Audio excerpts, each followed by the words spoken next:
Bismillahirrahmanirrahim. Alhamdulillahi Rabbil alamin.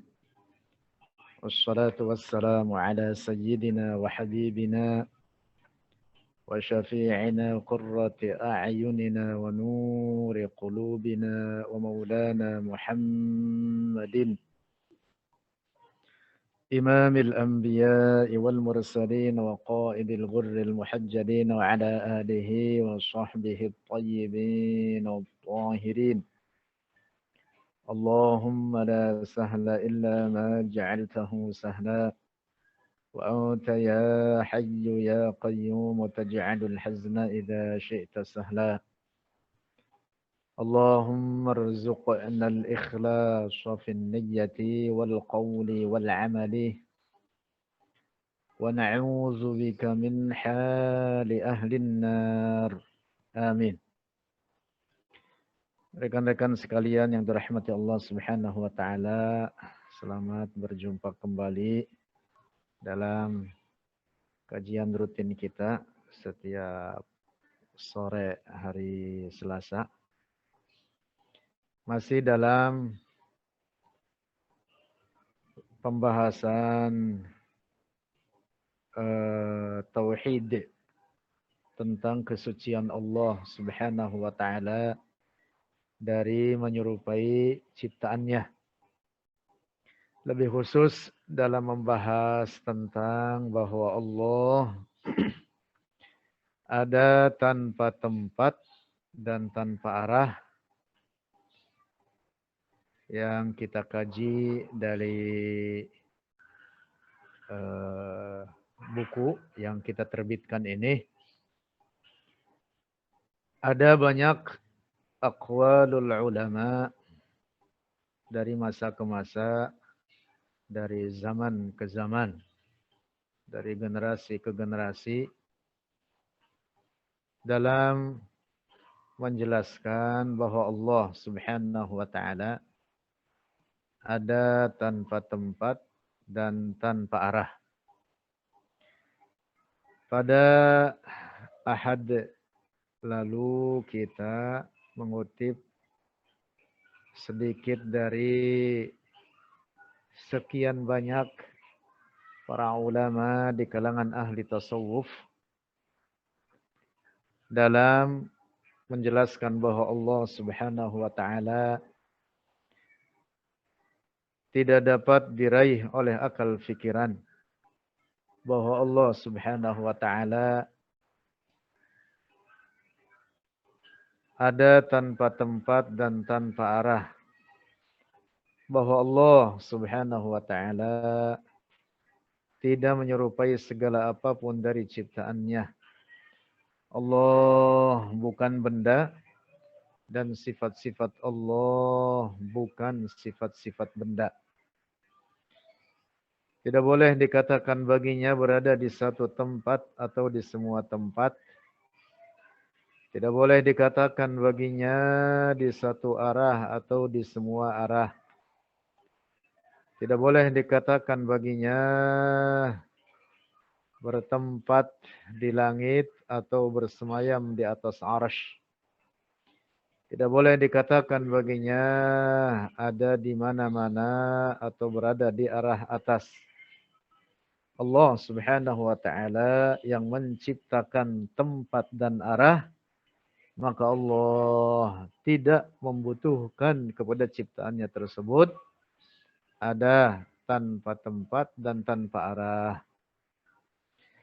Sebelum terciptanya tempat dan arah, Allah ada tanpa tempat dan tanpa arah.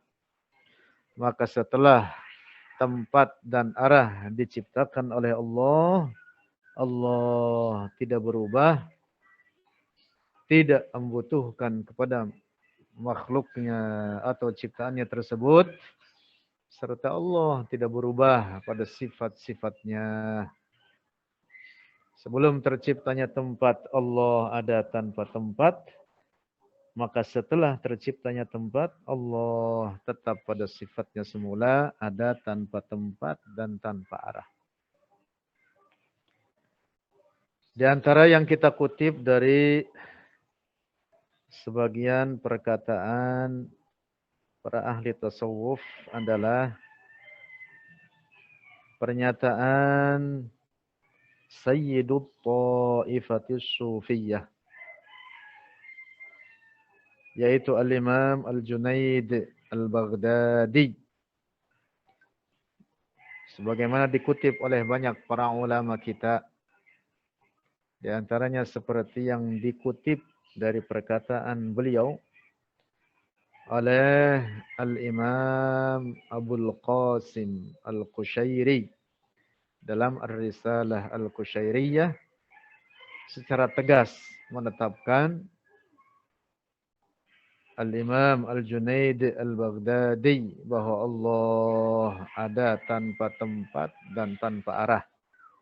Rekan-rekan bisa merujuk perkataan beliau ke kitab Ar-Risalah Al-Qushairiyah di penyebutan biografi beliau.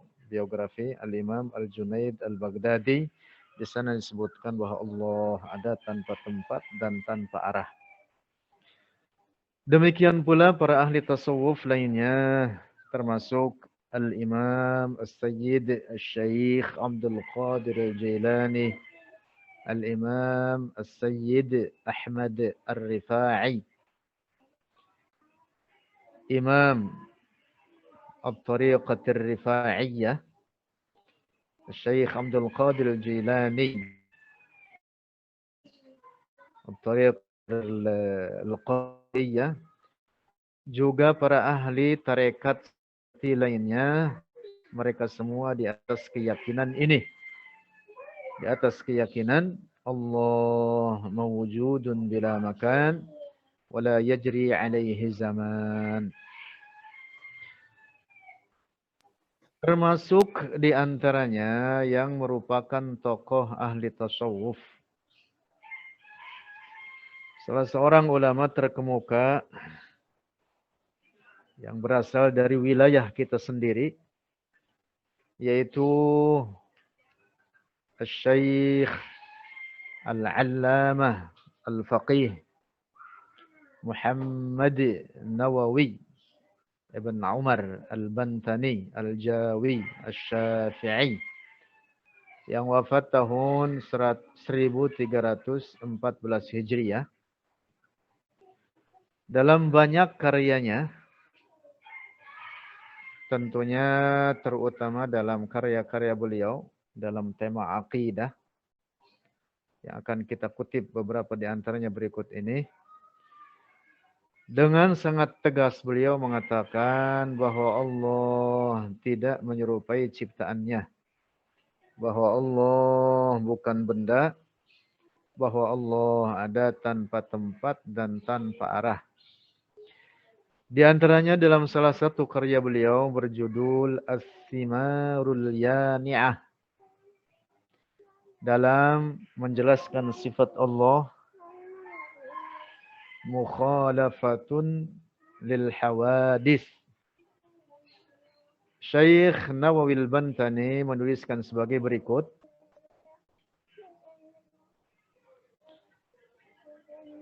Dalam menjelaskan sifat Allah mukhalafatun lil hawadith, bahwa Allah berbeda dengan segala yang baharu. Artinya bahwa Allah tidak menyerupai segala ciptaannya. Beliau mengatakan au yakuna ta'ala fi jihatin lil jirmi.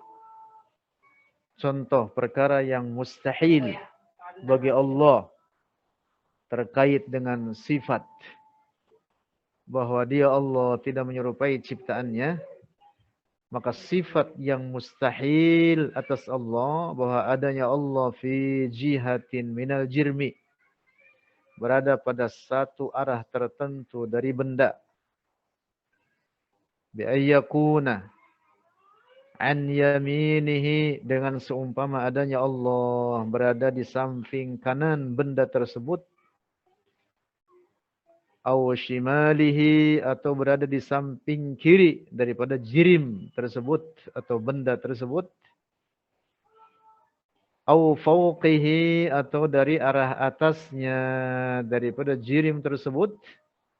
Au tahtihi atau arah bawah daripada jirim tersebut. Au amamihi atau di arah depan daripada jirim atau benda tersebut. Au khalfihi atau di belakang atau arah belakang daripada benda tersebut. Syekh Nawil Bantani dengan catatannya ini menegaskan bahwa Allah suci dari tempat dan arah. Tidak dikatakan di atas, di bawah, di depan, di belakang, atau di samping kanan dan di samping kiri. Au yakuna lahu ta'ala jihatun. Atau termasuk perkara mustahil bagi Allah bahwa adanya arah bagi Allah Subhanahu wa taala. Yakuna lahu yaminun aw shimalun aw fawqun aw tahtun aw khalfun aw amamun. Dengan bahwa adanya Allah di satu tempat, baik di arah samping kanan, samping kiri, atas atau bawah, atau depan atau belakang. Allah tidak berada di samping benda dan Allah Maha Suci daripada arah. Allah Subhanahu wa taala tidak dikatakan di satu arah, juga tidak dikatakan di semua arah. Au yataqayyada atau bahwa adanya Allah terikat bimakanin dengan suatu tempat. Bi ayyahulla fihi, dengan bahwa adanya Allah menyatu atau berada di dalam tempat tersebut. Bi ayyakuna fawqal arsy, dengan seumpama adanya Allah di atas arsy. Nah, na'udzu, saya ini menegas bahwa mustahil baginya di atas arsy, bertempat, duduk atau bersemayam di sana. Allah Subhanahu wa taala yang menciptakan arsy, Allah Subhanahu wa taala tidak boleh dikatakan bertempat di atas arsy. Sebagaimana mustahil Allah bertempat pada tubuh manusia atau berada di tempat-tempat lainnya daripada ciptaan-ciptaannya ini, demikian pula dalam hal ini arsy adalah ciptaan Allah, maka Allah mustahil di atas. Dan di antara beliau kutip atau beliau tulis dalam asal-aslinya As-Simarul Yaniyah.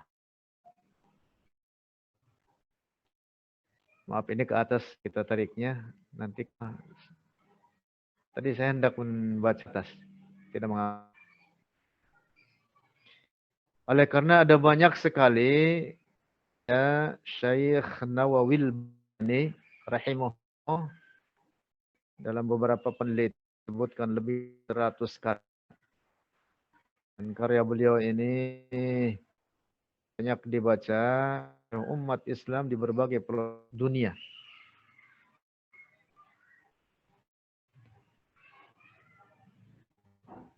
Oh ya, ini perkataan Syekh Nawawi dalam As-Simarul Yaniyah. Lanjut. Termasuk juga di dalam karya lainnya dari sekian banyak karya Syekh Nawil Bantani yang berjudul Nurul Zalam, yang merupakan syarah Nazam Aqidatul Awam. Nurul Zalam bisyarhi manzumati Aqidatul Awam. Kitab syarah bagi Nazam Aqidatul Awam yang sangat populer, karya Syekh Sayyid Ahmad Al-Marzuqi. Saya kira rekan-rekan sering mendengar daripada bait-bait Aqidatul Awam ini, karena alhamdulillah terus dibaca hingga sekarang ini di masyarakat kita, di masyarakat ahli sunnati wal jamaah. Itu yang awal baitnya mengatakan abda'u bismillahi warrahmani wa birrahimi da'imil insani walhamdulillahil qadimil awwali al-akhiril baqi bila tahawuli thumma salatu wassalamu sarmada ala nabiyyi khairi man qad wahada dan seterusnya. Al-Faqir saya sendiri bihamdillah ta'ala membuat tulisan sedikit syarah. Kita ikut-ikutan di meja besar para ulama kita walaupun kita mungkin di bagian sangat terbelakang. Ikut-ikutan membuat syarah. Bisa di-download apa yang saya tulis terkait syarah Aqidatul Awam dengan judul Ghayatul Maram bisyarhi manzumati Aqidatil Awam. Nanti di room kita ini ada Bang Fauzi, silakan ditampilkan linknya untuk bisa di-download kitab Ghayatul Maram bisyarhi manzumati Aqidatil Awam. Saya yang menulis tahaddusan bi ni'matillah yang mudah-mudahan menjadi manfaat dan menjadi pahala bagi kita semua. Kembali lagi dalam karya Syekh Nawawi Al-Bantani berjudul Nuruz Zalam. Syekh Nawawi rahimahullahu taala mencatatkan dengan sangat tegas berkata wa kullu ma khatara bibalika min sifatil hawadisi la tusaddiq anna fillahi syai'an min dhalik. Wa kullu ma khatara dan setiap apa khatara yang terlintas bibalika dalam hatimu min sifatil hawadisi dari sifat-sifat makhluk, dari sifat-sifat benda. La tusaddiq, jangan engkau benarkan anna fillahi, bahwa pada Allah syai'an, sesuatu min dzalika, daripada demikian itu. Artinya bahwa Allah Subhanahu wa taala tidak boleh disifati dengan sifat-sifat kebendaan. Tidak boleh disifati baginya dengan bentuk dan ukuran kecil maupun besar. Tidak boleh disifati baginya dengan anggota-anggota badan atau susunan-susunan. Allah Maha Suci daripada sifat turun dan naik. Oleh karena sifat turun dan naik adalah di antara sifat-sifat benda. Allah mustahil disifati dengan sifat tersebut. Termasuk salah satunya tidak dikatakan bagi Allah bertempat di satu tempat atau di semua tempat. Tidak boleh dikatakan baginya berada di dalam atau di luar sesuatu. Tidak boleh dikatakan bagi Allah berada di dalam alam ini atau di luar alam ini. Perkataan di dalam dan di luar adalah hanya tertentu bagi benda saja. Allah Subhanahu wa taala bukan benda. Karena itu tidak dikatakan baginya di dalam atau di luar. Syekh Nawawi menuliskan walaysa lahu makanun aslan. Tidak ada baginya tempat aslan pada asalnya. Artinya Allah bukan benda. Allah tidak membutuhkan kepada tempat. Falaysa dakhilan fid dunya wala kharijan anha. maka dia Allah tidak di dalam alam dunia, juga tidak dikatakan di luar daripada alam dunia. Inilah akidah Rasulullah, inilah akidah ahli sunnati wal jamaah. Inilah akidah mayoritas umat Islam dari masa ke masa. Apa yang dicatatkan, ditulis dengan tegas oleh Syekh Nawawi Al-Bantani dalam menjelaskan sifat Allah mukhalafatun lil hawadis, atau sifat Allah qiyamuhu binafsih, bahwa Allah ada tanpa tempat dan tanpa arah, adalah merupakan aqidah Rasulullah, aqidah para sahabat, aqidah tabi'in, tabi'it tabi'in, dan umat Islam dari zaman ke zaman, dari masa ke masa, yang bahkan juga ini merupakan aqidatu kullil anbiya, keyakinan seluruh para nabi Allah. Lanjut. Berikutnya masih dalam karya Syekh Nawawi Al-Bantani berjudul Kashifatus Saja, Syarhu Safinatin Naja. Syekh Nawawi Al-Bantani berkata, "Man taraka arba'a kalimatin kamula imanuhu." Man taraka, siapa orang meninggalkan 4 kalimat, kamula imanuhu, maka sempurnalah imannya. Aina wa kaifa, ini wawunya harusnya satu ini. Salah ngetik saya. Wa kaifa wa mata wa kam. Aina, di mana, wa kaifa, dan bagaimana, wa mata, dan kapan, wa kam, dan berapa.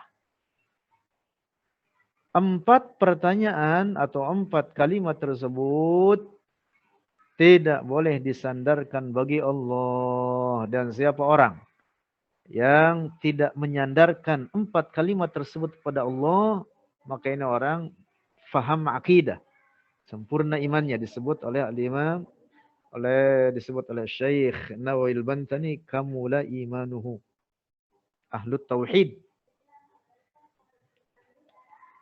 Allah Subhanahu wa taala yang menciptakan tempat, maka tidak boleh dikatakan bagi Allah ainallah dalam makna untuk menetapkan tempat baginya.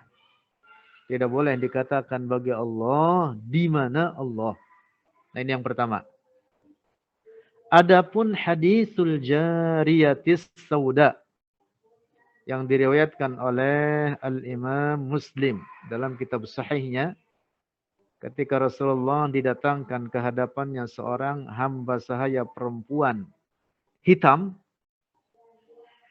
lalu kemudian Rasulullah berkata kepadanya, Ainallah. Maka kalimat tersebut bukan untuk menanyakan tempat bagi Allah, tetapi makna perkataan Rasulullah tersebut, Ainallah ay ma mada ta'zimiki lillah. Artinya bagaimana puncak engkau mengagungkan Allah. Oleh karena kata aina dalam bahasa Arab biasa dipergunakan untuk menanyakan kedudukan. Tidak hanya berlaku hanya untuk menanyakan tempat atau arah saja. Tapi biasa dipergunakan dalam mana atau dalam pertanyaan untuk menunjukkan derajat atau kedudukan. Lalu si hamba sahaya tersebut menjawab fis sama.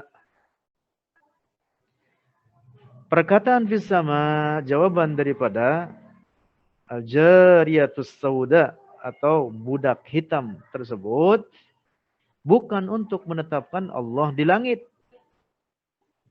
Ungkapan fis sama yang dimaksud olehnya ay annallaha 'alil qadri jiddan. Artinya bahwa Allah sangat tinggi derajatnya. Ungkapan fis sama dalam bahasa Arab sering dipergunakan untuk mengungkapkan ketinggian derajat. Misalkan fulanun fis sama, bukan artinya si fulan bertempat di langit. Tetapi yang dimaksud zikruhu, penyebutannya atau derajatnya adalah sangat tinggi atau dimuliakan. Si fulan seorang yang mulia, tinggi kedudukannya.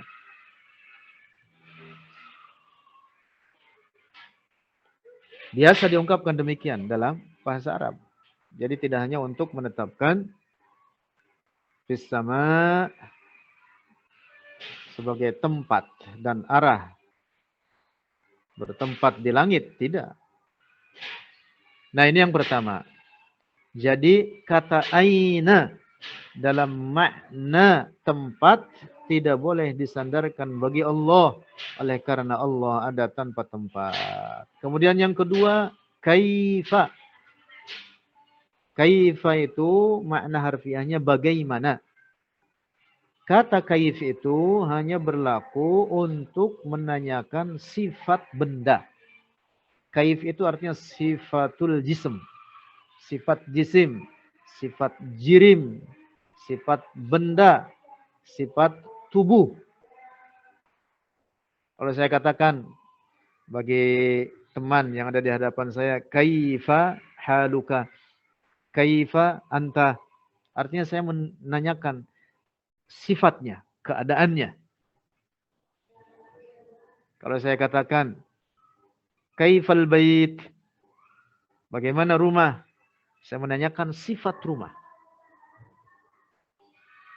Nah, jadi kata kaif adalah untuk menanyakan sifat benda. Tidak boleh disandarkan bagi Allah kata kaif ini. Tidak boleh ditetapkan kaif bagi Allah. Al-Imam Malik Ibn Anas berkata, wa kaifa anhu marfu'. Diriwayatkan oleh Al-Imam Al-Baihaqi dalam Al-Asma wa Sifat. Wa kaifa anhu marfu'. Artinya tidak boleh dikatakan kaif bagi Allah. Tidak boleh ditetapkan sifat benda bagi Allah. Diperhatikan bagian ini sangat penting. Karena ada sekelompok orang musyabbiha dari dahulu sebenarnya faham sesat mereka turun-temurun hingga sekarang ini yang diyakini oleh orang-orang Wahabi yang sekarang mereka berkedok dengan nama Salafi.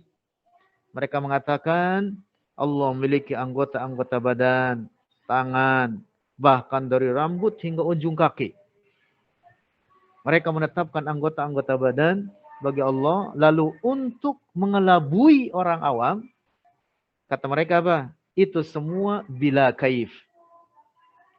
Nah, ini kata-kata rusak, batil, kontradiktif. Di awal menetapkan anggota badan, kemudian di belakang mengatakan bila kaif. Kata-kata mereka bila kaif dengan tanpa kaif tidak bermanfaat sedikit pun dalam mensucikan Allah. Mengapa? Karena di awal mereka telah menetapkan sifat-sifat kebendaan bagi Allah. Menetapkan anggota-anggota badan baginya. Menetapkan jari-jari bahkan. Betis bahkan. Na'udzubillah. Telinga, mulut. Na'udzubillah. Bahkan sebagian kaum musyabbiha mengatakan Allah memiliki rambut dan rambutnya keriting. Ja'dun qotot. Keriting yang sangat betul-betul keriting. Na'udzubillah. Itu bukan keyakinan Islam. Bukan tauhid. Itu namanya tashbih. Walaupun di akhir perkataan mereka mengatakan bila kaif. Maka kalimat tersebut tidak bermanfaat bagi mereka dalam mensucikan Allah. Tetap mereka adalah ahlut tashbih. Mereka adalah orang-orang yang menyerupakan Allah dengan ciptaannya. Mujassimah, musyabbihah. Kelompok yang disebut dengan mujassimah, kelompok yang menjisimkan Allah. Kelompok yang menyerupakan Allah dengan makhluknya. Al-Imam Syafi'i berkata, Al-mujassimu kafir. Orang yang berkeyakinan tajsim kepada Allah. Menetapkan Allah sebagai benda. Memiliki fisik, bentuk, ukuran. Al-Imam Syafi'i mengatakan kafir, bukan orang muslim. Nah, maka Syekh Nawil Bantani mengatakan tidak boleh dikatakan bagi Allah dengan kata kaif. Itulah yang dimaksud oleh Al-Imam Malik ibn Anas wa kaifa anhu marfu'. Kemudian yang ketiga, tidak boleh dikatakan bagi Allah mata, yang artinya kapan. Oleh karena Allah Subhanahu wa taala yang menciptakan waktu dan zaman. Allah Subhanahu wa taala tidak terikat oleh waktu dan zaman. Allah Subhanahu wa taala ada tanpa permulaan dan tanpa penghabisan. Itu artinya Allah tidak terikat oleh waktu. Waktu adalah ciptaan Allah. Sesuatu yang dikatakan kapan baginya, maka sesuatu tersebut adalah baharu, memiliki permulaan. Kapan alam dunia ini ada? Pantas dikatakan seperti itu. Mengapa? Karena dunia ini memiliki permulaan. Kapan Anda ada? Pantas dikatakan seperti itu. Mengapa? Karena kita manusia adalah barang hadis baharu, memiliki permulaan. Seluruh alam ini apapun dia memiliki permulaan. Allah Subhanahu wa taala qadimun azaliyun ay la bidayata liwujudihi. Allah Subhanahu wa taala ada tanpa permulaan. Itu artinya Allah tidak terikat oleh waktu dan zaman. Karena itu tidak dikatakan bagi Allah kapan adanya. Dan kemudian yang keempat, kam. Makna harfiah kam adalah berapa. Nah, juga tidak boleh dikatakan bagi Allah berapa Allah. Oleh karena Allah Maha Suci dari hitungan, dari segi bahwa Allah sebagai benda. Allah Maha Suci daripada benda dan sifat-sifat kebendaan. Ketika kita mengatakan Allah satu, Allah Maha Esa, bukan dari segi hitungan, tetapi dari segi bahwa Allah tidak ada sekutu baginya. Tidak ada keserupaan baginya. Itulah makna al-wahid bagi Allah. Ayyalladzi la syarika lahu. Yang tidak ada sekutu baginya. Al-ahad, kata para ulama, maknanya ayyalladzi la yatajazza'u wa la yanqasimu. Yang tidak terbagi-bagi dan tidak terpisah-pisah. Wahid atau al-ahad bagi Allah bukan dalam makna hitungan. Karena kalau dalam makna hitungan, maka dapat terbagi-bagi menjadi setengah, seperempat, seperdelapan, seperenam belas, dan seterusnya. Tentu mustahil bagi Allah demikian. Nah, jadi ketika kita katakan Allah wahid, bukan dari segi hitungan, tetapi dari segi bahwa Allah tidak ada sekutu baginya.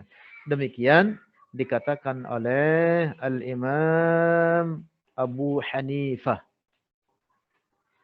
Masya Allah. Imam Mujtahid. Al-Imam An-Nu'man ibn Thabit Al-Kufi. Imam besar, imam madhab Hanafi.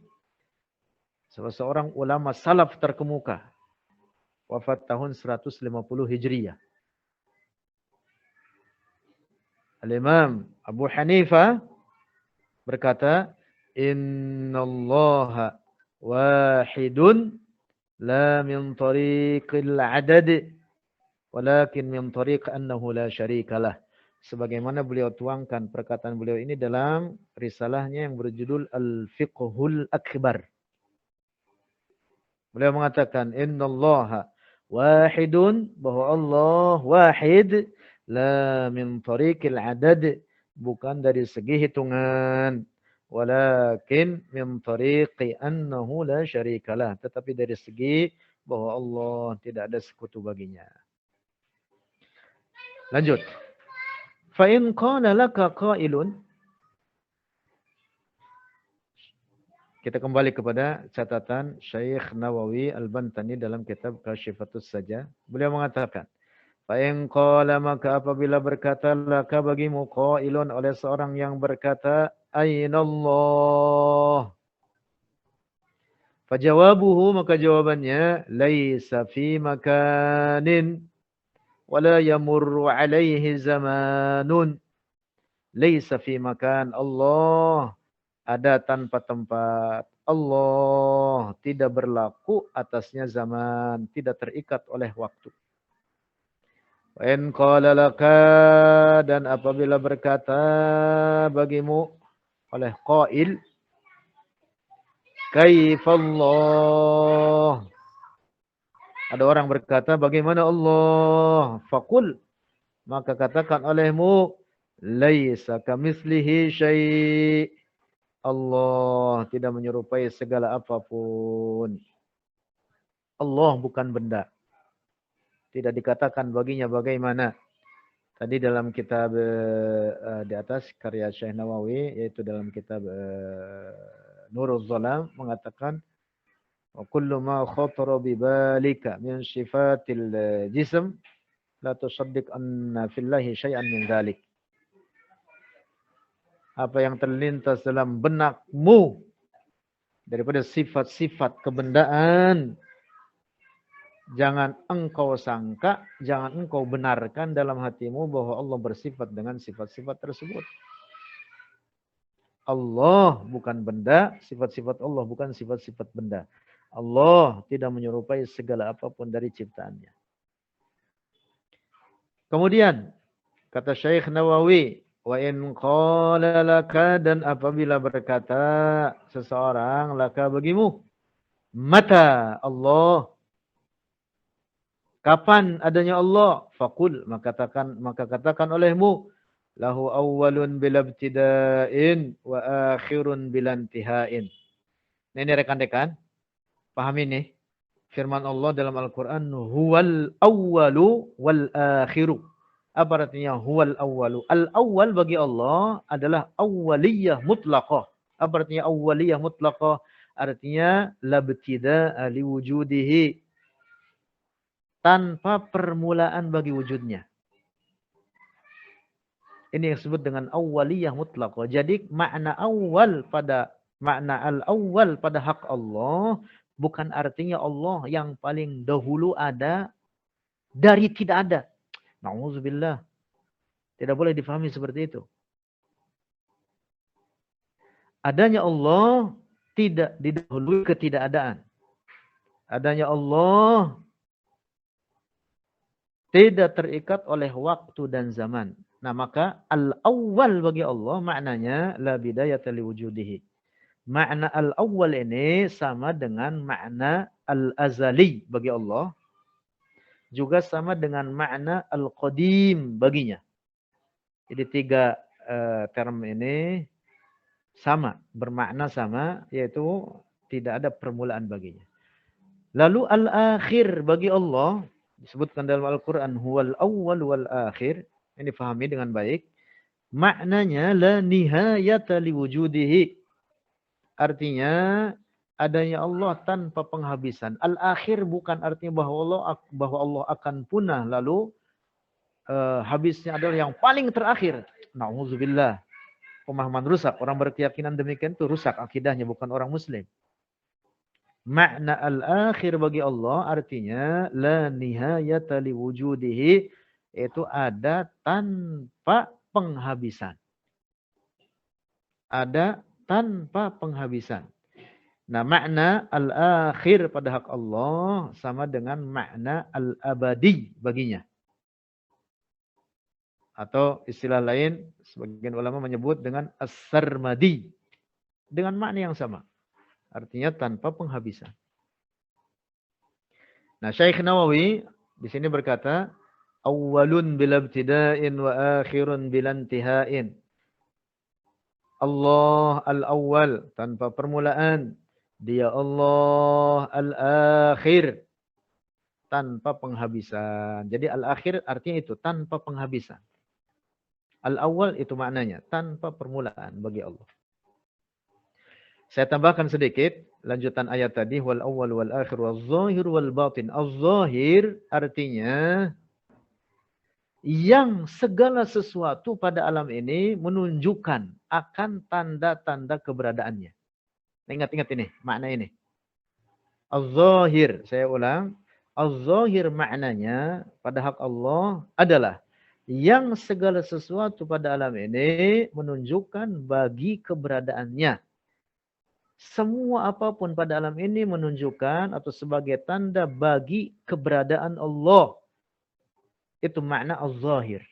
Bukan artinya az-zahir yang nampak. Sehingga apa yang nampak pada pandangan kita sebagai Allah. Na'udzubillah. Bukan itu maknanya. Itu yang keyakinan rusak. Itu demikian itu. Nah, jadi makna az-zahir pada hak Allah adalah yang segala sesuatu daripada alam ini menunjukkan akan tanda-tanda keberadaannya atau tanda-tanda keagungan dan kekuasaannya. Adapun makna al-batin bagi Allah artinya alladzi la yutasawwaru atau la tatasawwaruhul awham wal afkar. Makna al-batin bagi Allah artinya yang tidak dapat diraih oleh akal fikiran manusia. Itu makna al-batin. Karena itulah al-Imam Ahmad ibn Hanbal, al-Imam Thawban bin Ibrahim Zunnun al-Misri, juga para ulama lainnya mengatakan mahma tasawwarta bibalika fallahu bikhilafi dzalika. Apapun yang terlintas dalam hatimu tentang Allah, maka Allah tidak seperti demikian itu. Lanjut. Kemudian yang keempat, Syekh Nawawi al-Bantani berkata, wa in qala laka qailun kamillah, kam Allah, berapakah Allah? Fakul, maka katakan olehmu lahu baginya qail, wahidun la min qillatin. Allah Esa bukan dari karena sedikit. Yang dimaksud bahwa Allah ketika kita sebut satu atau Maha Esa, bukan dari segi hitungan. Bukan dari segi sedikit atau banyak. Karena sedikit atau banyak ini untuk menunjukkan hitungan. Tetapi ketika kita sebut Allahu wahid, ayyalladzi la syarika lahu. Artinya yang tidak ada sekutu atau keserupaan baginya. Qul huwallahu ahad. Katakan oleh wahai Muhammad, huwa dia Allah. Ahad. Ayyalladzi la syarika lahu. Yang tidak ada sekutu baginya.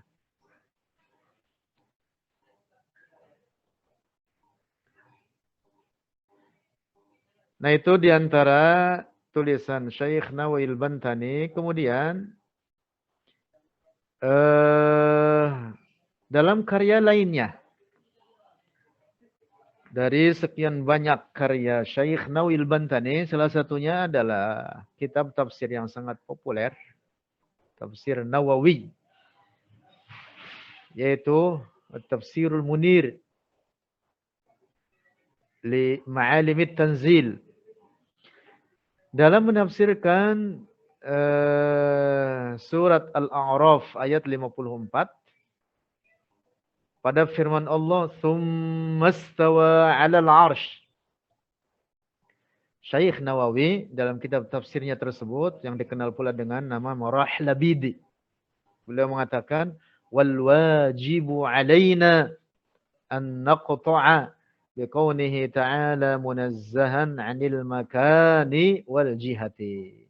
Wal wajib dan wajib alaina atas kita an naqta'a untuk memastikan, untuk meyakini dengan keyakinan yang jazim, an naqta'a dengan memastikan biqaulihi ta'ala dengan bahwa adanya Allah Ta'ala munazzahan suci anil makani dari tempat wal jihati dan arah. Nah ini dari kutipan sedikit dari beberapa karya Syekh Nawawi al-Bantani karena sungguhnya sangat banyak. Beliau menulis dalam bidang akidah. Ada banyak karya dengan berbagai judul. Misalkan salah satunya di antara yang kita sebutkan tadi Kasyifatus Saja. Kemudian ada lagi Bahjatul Wasail. Ada pula Fathul Majid. Ya, iya betul ya. Iya betul. Ada lagi Fathul Majid, Syarah Ad-Durrul Farid, kemudian Qatrul Ghais, Tijan Ad-Durari, Qami'ut Tughyan,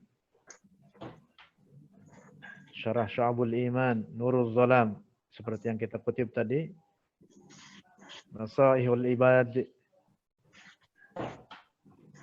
Salalimul Fudala, dan lain sebagainya. Ada banyak daripada karya-karya Syekh Nawawi Al-Bantani. Sebagaimana juga ada banyak karya beliau dalam bidang lainnya, dalam fikih. Sangat banyak, terutama dalam fikih. Misalkan seperti Mirqat Su'ud Tasdiq di Syarhi Sulamit Taufiq, Nihayatul Zain. Dan yang menjadi rujukan salah satunya adalah Tausyih, yaitu Hasyah atas Fathul Qarib Al-Mujib. Fathul Qarib, syarah bagi Taqrib, Taqrib karya Al-Qadhi Abi Syuja' Ahmad ibn Husain Al-Asbahani, kemudian disyarah oleh Syekh Muhammad ibn Qasim Al-Ghazzi yang sangat populer dikaji di pondok-pondok pesantren kita, yaitu Fathul Qarib, Syarh Taqrib. Nah, syarah Taqrib ini atau Fathul Qarib ini kemudian disyarah lagi. Jadi syarahnya syarah, itulah yang disebut dengan hasyiyah. Ada banyak para ulama menulis kitab-kitab hasyiyah. Syekh Nawawi Al-Bantani menulis kitab hasyiyah terhadap Taqrib, terhadap Fathul Qarib yang disebut dengan At-Tawsyih. Kitab yang sangat bagus-bagus sekali. Ini menjadi rujukan para ulama dan para pelajar yang mengkaji fikih atau jurusan syariah di Al-Azhar di Mesir, kitab Tawsyih ini. Juga menjadi rujukan berbagai pondok pesantren lainnya. Dalam fikih ada banyak karya Syekh Nawawi Al-Bantani, sebagaimana juga dalam kitab tasawuf ada banyak karya-karya beliau. Saya memasukkan sedikit daripada biografi beliau di buku kita ini. Mas Fauzi silakan ditampilkan PDF-nya dari buku kita. Mungkin ada beberapa rekan yang belum punya. Yang sudah punya nanti silakan dibuka. Di halaman tadi 223. Dan rekan-rekan yang ingin memiliki bentuk fisiknya buku kita ini. Buku ini. Allah ada tanpa tempat dan tanpa arah. Silakan menghubungi Bang Fauzi. Ada di room kita ini. Di ruang kita ini. Juga buku-buku lainnya. Kita menerbitkan banyak buku berbagai judul.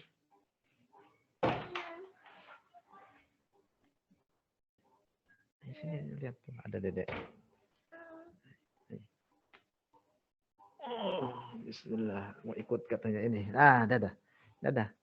Dadah. Itu lagi.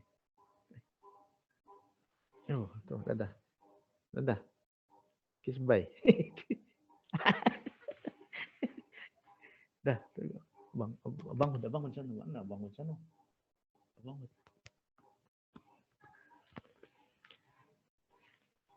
Saya kira pertemuan kita untuk sore hari ini sekian. Mudah-mudahan pertemuan kita ini membawa manfaat bagi kita semua, bagi pemateri dan bagi pendengar. Mudah-mudahan dikaruniai pahala besar. Amin ya rabbal alamin. Tahlil 3 kali dan salawat 3 kali. La ilaha illallah, la ilaha illallah, la ilaha illallah. اللهم صل على سيدنا محمد وعلى آله وصحبه وسلم. اللهم صل على سيدنا محمد وعلى آله وصحبه وسلم. اللهم صل على سيدنا محمد وعلى آله وصحبه وسلم. رب اغفر لي ولوالدي وللمؤمنين والمؤمنات Rabbi ighfirli wa liwalidayya wa lil mu'minina wal mu'minat. Nah, di ruang ruang chat ini ada link-link yang bisa di-download. Silahkan. Sekali lagi, saya kira tidak usah ada pertanyaan ya. Ini ada yang bertanya ini. Ibu Zahroh ini. Masya Allah. Ibu Zahroh ini Ustaz. orang Assalamualaikum. PTIC. Waalaikumsalam. Ibu Masih doktor. miskin Masya Amin, Allah. amin. Ahlan, Ibu doktor. Doanya Ustaz. Amin, insya Allah. Ini masih miskin ilmu Ustaz, alhamdulillah. Sama-sama, Bu Dokter. Ada masukan. Sama-sama. Alhamdulillah bisa ikut hadir. Saya kira mohon maaf ini Bu Zahroh, nanti kita ngobrol nggak apa-apa lah lewat WhatsApp biasa. Baik Ustaz, nanti saya ini pertanyaannya saya ini. Biasanya Ya. saya di akhir pertemuan ini menyapa rekan-rekan ini. Karena jauh-jauh ini rekan-rekan dari ujung barat, dari Aceh sampai Kalimantan, sampai entah mana ini. Alhamdulillah. Ini kita ada berapa orang ya? Sekarang 29 udah ada yang keluar ya. Waduh, ini paling jauh dari Sydney ini. Waduh, Mbak Lea. Wah. Mana kabar Sydney ini? Masih utuh. Alhamdulillah bisa hadir. Luar negeri dari Australia ada beberapa orang. Sydney oke. Bandung hadir. Alhamdulillah. Kalau Ibu Zahra tadi dari Duren Sawit. Ibu Zahra Duren Sawit lupa saya di mana. Oh enggak di. Iya Ustaz, Pondok Kopi, Duren Sawit. Ya, Pondok Kopi. Alhamdulillah. Riau, Rokan Hulu, ahlan wa sahlan. Ibu Husnul Yasmin, Pekanbaru, Riau. Alhamdulillah. Orang Aceh pada kemana ya orang Aceh? Medan, mana Medan? Adanya Tangerang, Ustaz. Waduh, Ibu Nur Hasanah ini. Ibu Nur Hasanah Tangerang mana ini? Siap, Ustaz. Ini teman ini, Ibu Nur Hasanah. Iya dong, pendengar setia nih. Masya Allah. Teman-teman ikut hadir, Ibu Nur. Ya, kebetulan alhamdulillah lagi libur nih. Alhamdulillah, alhamdulillah. Ini teman dulu mondok saya di Darul Rahman. Teman bercanda, teman apa itu? Teman main bola. Teman main bola. Tapi Ustaz, maaf boleh nanya nggak Ustaz? Iya, bagaimana? Aceh hadir. Kalau kita menerangkan buat anak-anak itu bagaimana ya Ustaz? Ya jelas dari awal. Ke dalam pikiran mereka gitu loh. Mulai dari kalimat yang sederhana, difahamkan sifat 20. Misalkan sifat wujud, Allah Maha Ada. Allah tanpa permulaan. Sifat 20-nya dulu suruh dihafal. Kemudian makna yang sederhana difahamkan kepadanya. Misalkan sifat qidam, Allah tanpa permulaan. Baqa, Allah Maha Kekal tanpa penghabisan. Qiyamuhu binafsihi, misalkan. Allah tidak membutuhkan kepada yang lain. Mukhalafatun lil hawadis, Allah tidak menyerupai segala apapun dari ciptaannya. Yang sederhana, Allah bukan benda, Allah tanpa tempat. Enggak apa-apa diungkapkan ini, Allah tanpa tempat, diulang-ulang terus. Nanti anak itu akan tumbuh di atas keyakinan tauhid ini. Mengapa di zaman kita sekarang ada pertanyaan-pertanyaan yang nyeleneh, merusak, semacam mengatakan di mana Allah. Dari beberapa anak yang tumbuh dewasa, karena dari kecil tidak difahamkan makna tauhid. Kalimat tersebut tidak pernah didengar oleh kita dari orang-orang tua kita dahulu. Pertanyaan di mana Allah. Karena umumnya mereka apa? Paham bahwa Allah tidak dikatakan baginya di mana. Karena Allah ada tanpa tempat.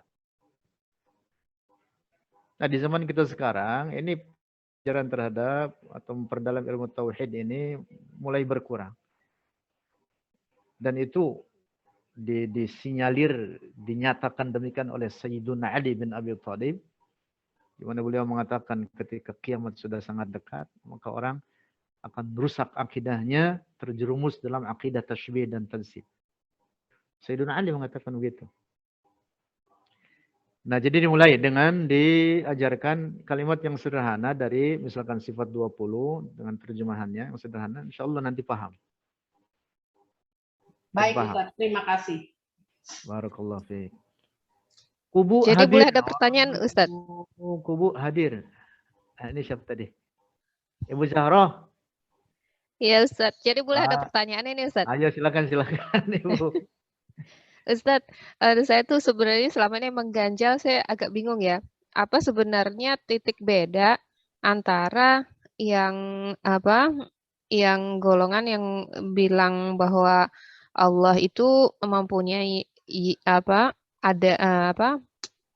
yat itu tadi, anggota badan itu tadi, tetapi bila kaif gitu dengan apa yang dimaksud dengan Imam Malik, karena Imam Malik kan mengatakan juga hal semacam itu ya, wujud bila kaif, kemudian dan seterusnya gitu. Sebenarnya di mana perbedaannya gitu, saya masih bingung. Sederhananya begini, Ibu Zahroh. Semua yang ada dalam Al-Quran ditetapkan oleh Allah, wajib kita imani. Kata yad, ada penyebutannya dalam Al-Quran, disandarkan bagi Allah. Yadullah fawqa aydihim. Kita menetapkan itu, wajib. Iya. Tetapi jangan difahami dalam makna anggota badan. Nah, dan kita hanya menetapkan sifat-sifat bagi Allah yang sahihah, yang sabit disebutkan dalam Al-Quran atau ditetapkan oleh Rasulullah dalam hadis-hadis sahih. Nah, dan itu semua bukan dalam makna sifat benda. Kesimpulannya begitu. Nah, berikutnya tidak boleh kalimat-kalimat tersebut diterjemahkan. Nah, ini yang penting di sini nih bagi kita. Iya, Karena ini bahasanya sangat luas. Iya. Tidak boleh diterjemahkan, karena kalau sudah diterjemahkan, maka teks tersebut bukan lagi mutasyabih namanya. Sudah menyempit maknanya. Disinilah mengapa para ulama mengatakan haram terjematul Quran. Nah, di beberapa pertemuan yang lalu kita pernah membahas perkataan banyak para ulama sebenarnya. Salah satunya misalkan dari Nazam karya Syekh Ibrahim Al-Laqani yang sangat populer yang berjudul Jawharatut Tauhid. Beliau mengatakan wa kullu nassin awhamat tashbiha awilhu aw fawwid wa rum tanziha. Wa kullu nassin, dan setiap nas awhamat tashbiha, yang berikan kesan seakan-akan adanya keserupaan antara Allah dengan makhluknya, awilhu, maka takwillah dia. Takwil itu artinya sarful lafzi an ma'nahu zahir, memalingkan lafaz dari makna zahirnya. Nah, takwil itu ada dua, ada namanya takwil tafsili, ada takwil ijmali. Takwil ijmali itu dengan memalingkan lafaz tersebut dari makna zahirnya atau makna harfiahnya dengan tanpa menentukan makna tertentu baginya. Nah, ini yang disebut dengan takwil ijmali. Inilah yang dimaksud dengan perkataan Imam Malik wa kaifa anhu dalam perkataan Imam Malik wa kaifa anhu marfu'. Kita tetapkan kata al-istiwa bagi Allah, tetapi jangan ditetapkan sifat kebendaan baginya. Ini sebenarnya takwil, tetapi namanya takwil ijmali. Nah, sebagian ulama memberlakukan takwil namanya takwil tafsili, dengan menentukan makna tertentu bagi teks mutasyabihat tersebut dari makna yang sesuai bagi keagungan Allah. Seperti misalkan istawa dimaknai dengan qahara atau haimana wa sayytara. Ya, maknanya sama. Qahara artinya menguasai. Nah, ini makna ini sesuai bagi keagungan Allah. Oleh karena nama Allah sendiri adalah Al-Qahhar, Al-Muhaimin. Dan di antara makna istawa salah satunya adalah qahara dan haimana. Jadi istawa itu maknanya sangat banyak, lebih dari 15 arti. Inilah yang disebut bahwa teks tersebut disebut mutasyabihat, mengandung makna yang banyak. Oh, jadi saya baru tahu Ustadz ya. Nah, saya pikir selama ini apa yang dikatakan Imam Malik itu adalah tafwid gitu loh, bukan. Ternyata Itu itu betul, termasuk takwil juga. itu tafwid. Oh, Tafwid itu istilah lain namanya takwil ijmali. takwil ijmali. Oh, I Iya, see. tafwid Eh, itu ya, ingat-ingat ini, cuman di sini ada catatan penting. Tafwid itu bukan menerjemahkan lalu kita mengatakan itu semua kita serahkan kepada Allah. Ditetapkan hmm, misalkan betis bagi Allah, jari-jari, kepala, hmm, telinga, hidung. Nauzubillah. hmm, Kemudian kemudian dia mengatakan misalkan itu semua kita serahkan kepada Allah. Itu sih bukan tafwid, itu namanya tajsim. hmm. Tafwid itu Jadi tafwid itu kita menerima apa yang warid dalam iya, Al-Qur'an atau dalam hadis-hadis Rasulullah, kita kaifahuwa. imani itu adanya tanpa memahami dalam makna sifat benda. Jadi, Itulah jadi tafwid. Itu juga disebut dengan takwil ijmali namanya. Jadi, Ustadz. Jadi kesalahan yang dilakukan orang Wahabi itu di titik mana, Ustadz? Dia menerjemahkan atau apa itu? Ya mereka menetapkan anggota-anggota badan bagi Allah. Salah satunya dengan menerjemahkannya. Mereka yang orang Arab menetapkan kebendaan bagi Allah. Mereka mengatakan Allah punya tempat, punya arah. Bahkan itu tadi menetapkan anggota-anggota badan, bentuk dan ukuran. Na'udzubillah. Tashbih itu namanya. Bukan tauhid. Oh, saya pikir itu mereka itu juga tafwid juga gitu loh, bukan ya, Ustadz ya? Orang Indonesianya menerjemahkan. Orang-orang Hmm. Wahabi Indonesia maksudnya. Baik, Menerjemahkan baik, teks-teks Ustadz. mutasyabihat tersebut. Ya orang Arabnya ya tentu memahami sesuai paham mereka. Tapi Ustadz, maaf lagi. Kalau Ya. masnya yang detail yang mereka katakan seperti yad, kemudian eh apa wajah itu tadi semua memang ada dalam Al-Qur'an gitu. Kata itu ada gitu loh. Itu bagaimana Ustadz? Artinya Kalau it, orang ahlu sunnah mengatakan ya. demikian, betul. Tapi kalau orang Wahabi bohong. Karena mereka sudah menetapkan dalam akidah, dalam keyakinan mereka Allah punya anggota badan. Oh gitu. Oh. Udah begitu aja, udah gampang. Udah. Gitu. Pokoknya jangan ikuti Wahabi. Oh, oh jadi memang mereka itu ada kaidah iniannya di asal mereka itu bahwa Allah punya anggota badan begitu saat Iya, ditetapkan. betul. Mereka Oh itu. gitu. Makanya mereka menetapkan apa yang menurut mereka, istilah mereka ini, apa yang disebut dengan Tauhid al-Asma was Sifat. Baik Ustaz. Tujuannya mau mengkafirkan orang yang memberlakukan takwil. Mereka mengatakan al-mu'awwil mu'attil. Nauzubillah. Itu kaidah dari mana? Takwil itu sudah berlaku dari zaman Rasulullah. Rasulullah memberlakukan takwil. Rasulullah mendoakan Abdullah bin Abbas supaya menjadi ahli takwil. Allahumma faqihum fid din wa 'allimhu takwil. Wah, kitab tafsir semuanya berisi takwil-takwil. Baik Ustaz, jazakumullah khair. Barakallahu fikum. Alhamdulillah rekan-rekan sekalian, ini semua hadir, ada 25 sekarang, beberapa sudah keluar. Mudah-mudahan pertemuan kita ini dilimpahi berkah oleh Allah Subhanahu wa taala. Insyaallah mudah-mudahan kita berjumpa kembali minggu depan masih dalam pembahasan tema ini. Kurang lebihnya mohon maaf. Hadanallah yakum ajma'in. Assalamualaikum warahmatullahi wabarakatuh. Waalaikumsalam warahmatullahi wabarakatuh. Terima kasih Ustaz. Waalaikumsalam. Terima kasih.